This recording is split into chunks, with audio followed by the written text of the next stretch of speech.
So 6.1, we did begin this yesterday. We already went through our 3 learning objectives. We did our warm-up problems. We covered that first objective. We defined what a greatest common factor is. We did our first example utilizing our cake method, but instead of finding the LCM, also known as our LCD, by multiplying the border, we're now finding our GCF, our greatest common factor, so we're only multiplying by the diagonal. And is this, I believe that was where we stopped, right? Example 1. Yeah. So now let's jump into our second objective in this lesson, which is factoring the greatest common factor from a polynomial. And again, the easiest way to go about it is utilize cake method.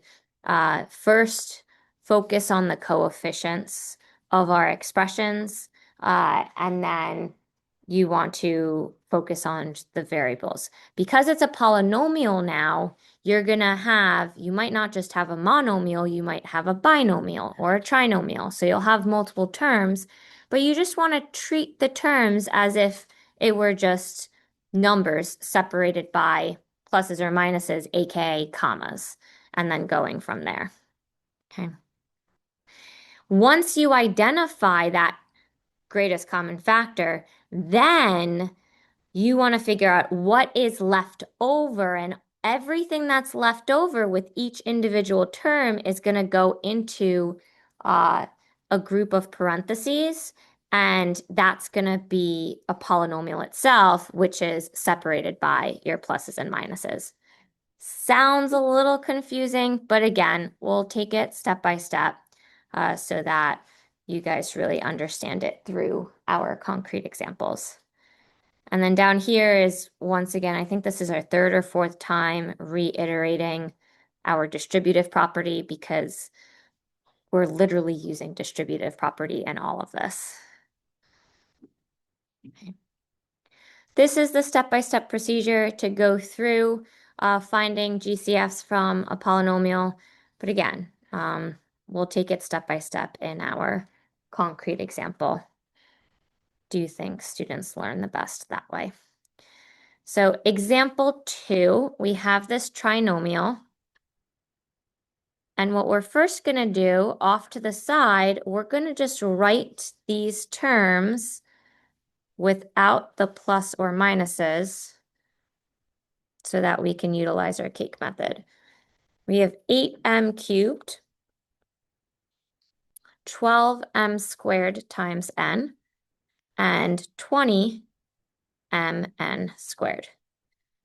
Now we want to ask ourselves, first just focus on the coefficients. What's the largest factor that goes into 8, 12, and 20?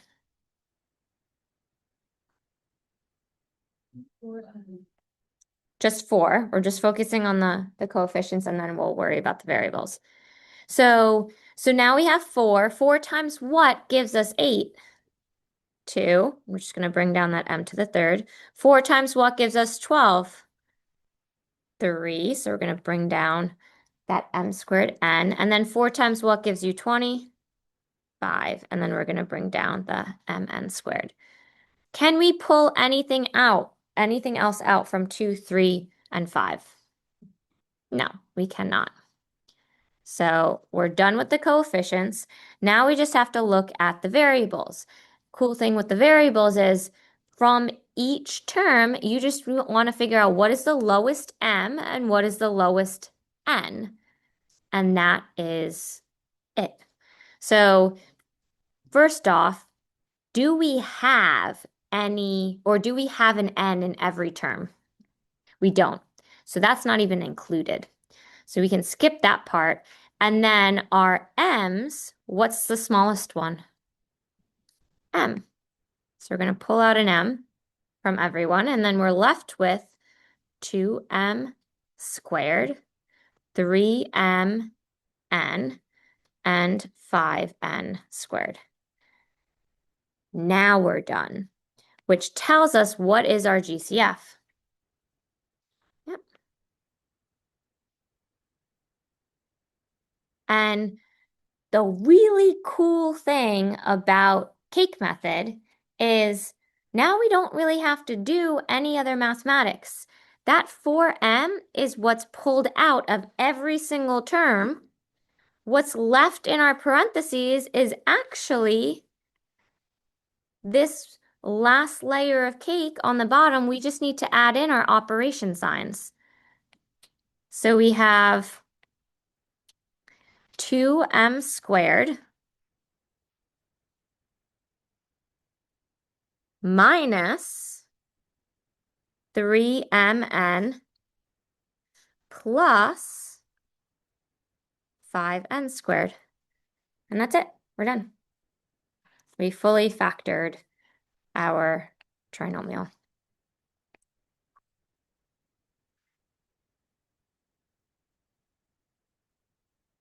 Questions at all? Yes. You don't have to. Yeah. If you're more comfortable with the traditional method, yeah, you can definitely go about it that way.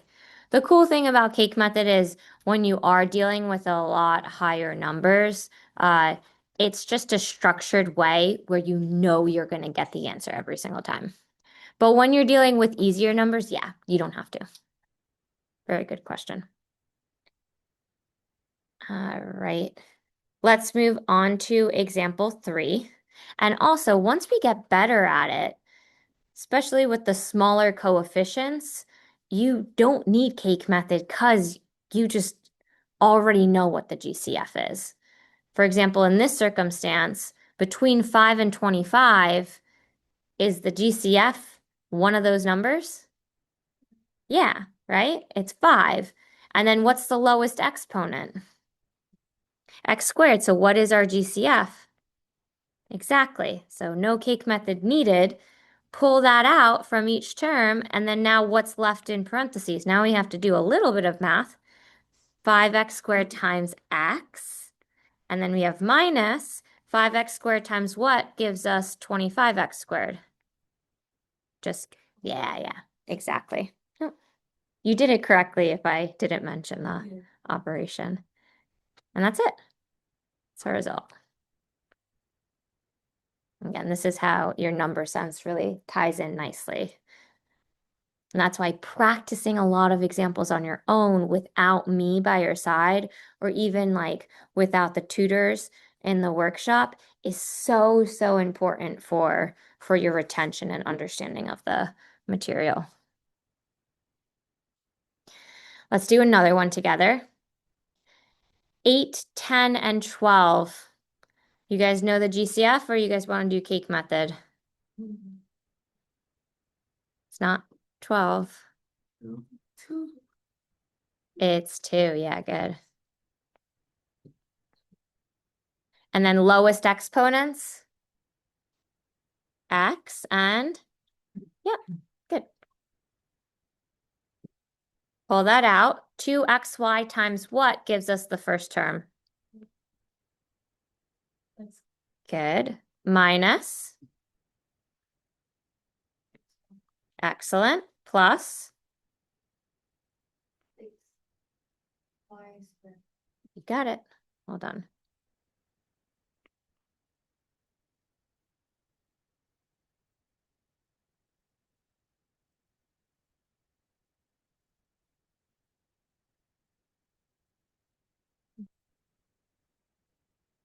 And again, if you're not convinced that that is your factored version, you can always off to the side check by just distributing it back in. And when you do, you should get the original problem once again. Okay. All right, example 5. We have a little note here. When the leading coefficient is negative, we need to factor out the negative as part of the GCF. That's just a standard in mathematics. So lo and behold, we have our leading coefficient is negative here, which means when we identify our GCF, we know our GCF is negative. Now between 4, 36, and 8, what's our GCF here? 4, right? You always want to ask yourself, the lowest number of the three, 4, does 4 go into 8 and 36? And if it does, then you know that has to be your GCF. And then what about our exponent? What's the smallest one? Yep. So we're going to pull out a negative 4a from each term. And when we do, what's left in the inside? A squared minus 9a plus 2. Great work.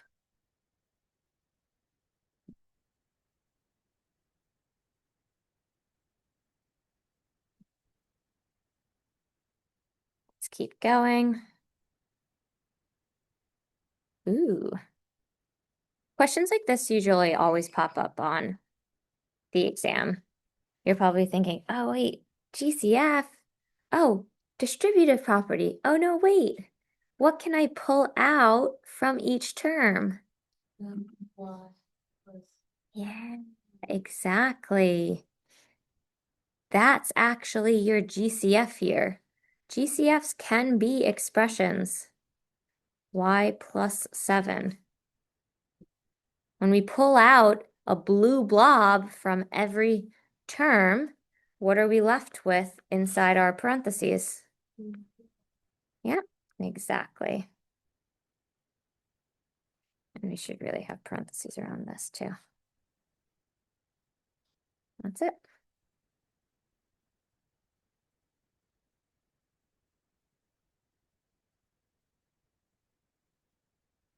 Yes. Why do you put the parentheses around y plus 7? Very good question. Because if we didn't, then this is written as if only the 7 is being distributed, and this is just adding y to your final result. But because we're pulling it out as a GCF, greatest common factor, the operation used is multiplication. So you actually have to multiply this entire binomial by each term. Yeah. Be this way. Or you could do it this way, which is, I think, the first method we used before we got into FOIL. Yeah, you'll get the same result either way you do it. Any other questions? No. Okay. That was our second objective. We have one more, our third objective, which is factor by grouping. And I'm going to have maybe 2 students help me out with this slide. We'll have yellow and then the second paragraph. Yusuf, can you do yellow? And then Alina, I'll have you do the second part. Find the common factor of all the terms of the polynomial. When they are all 4 terms, we separate the polynomial into 2 parts with 2 terms in each term, each part. Then look for the GCF in each part. If the polynomial can be factored, you will find a common factor that emerges from both parts. Not all polynomials can be factored. Just like some numbers are prime, some polynomials are prime. Great.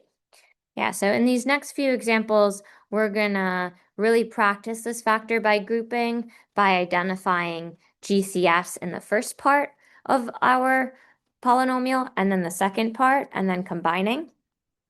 But there will be circumstances where we will see where that's not possible. And in those cases, those polynomials are defined as prime. This is the step-by-step procedure in how to do it. First step, group terms with your common factors, then pull out the GCF in each situation, and then our last step, check by multiplying the factors. These are kind of very similar. Right. So I think color coding will really help here. I'm going to group the first 2 terms together and then the last 2 terms together because I noticed that there's a GCF for the yellow and then there's a nice GCF for the green. What's our GCF for our yellow? Yeah, so when we pull out our Y, what are we left with? Yeah. And then what about our green? What are we left with? Yeah. And with factor by grouping, if we did it correctly, what we have in the parentheses should be exactly the same. Because now that is the GCF that we're going to pull out from both of those. And when we do, what are we left with in the other parentheses? Exactly.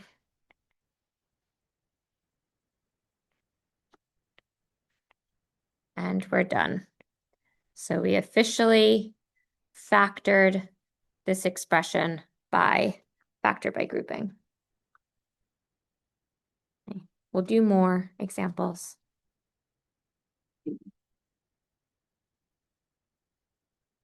Right. Example 8, we have two different situations here. Part A, part B. Part A, I'll do the color coding again, and then part B, I'll take away the color coding, take away the training wheels. So once again, we have our yellow blob, we have our green blob. With our yellow blob, what's the GCF we pull out?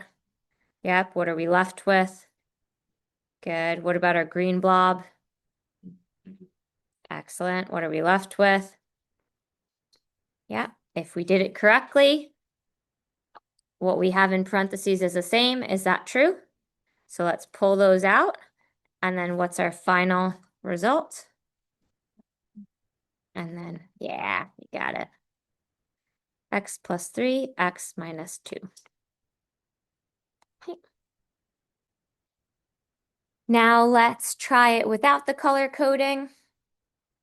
What's the GCF we can pull? 3x. What's left in parentheses? What about in the other situation? Minus 2. Yeah. What's left?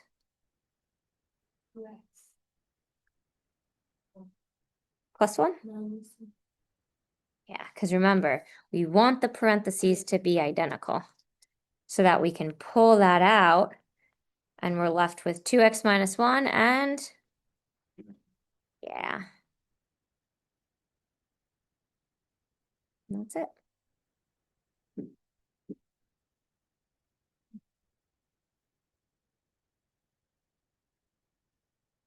Okay. And that was also the last example. So we just finished our 6.1. We're going to jump into 6.2, but let me have you guys do at least one or two examples before we jump into that.